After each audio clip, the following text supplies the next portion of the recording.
آج کل کے دور میں نظر کی حفاظت کیسے کی جائے؟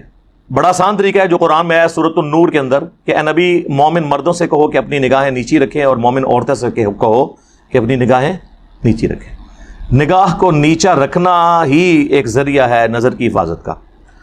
صحیح بخاری میں حدیث ہے کہ اے نوجوانوں کے گروہ، اگر تم میں استطاعت ہو تو نکاح کرو، یہ تمہاری عفت اور عصمت کی حفاظت کا ذریعہ ہے اور نگاہ کو نیچا رکھتا ہے اور تمہاری شرمگاہ کی حفاظت کا ذریعہ ہے۔ اور جسے نکاح کی استطاعت نہ ہو تو وہ روزے رکھ کے اپنی شہوت کو ٹھنڈا کرے۔ تو یہ دو طریقے ہیں، انٹریکشن سے بچیں نامحرم کے ساتھ۔ یہ بےہودہ قسم کی جو ویڈیوز آئی ہوتی ہیں، ہمارے پاس بھی لوگ کے لے کے آ جاتے ہیں، اے دیکھو جی کیا ہوا ہے بھائی، میں کو دیکھا میں روک لینا ہے تو خام خواہ، حالانکہ جو دیکھ رہا ہوتا ہے نہ اس کو کس سے غرض ہوتی ہے، نہ جس کو دکھایا جا رہا ہوتا ہے اس کو غرض، خام خواہ۔ تو یہ جو آوارگی ہے نا نظر کی، اس سے آپ اوائڈ کریں تو انشاءاللہ تعالی ستہ خیر ہے انشاءاللہ۔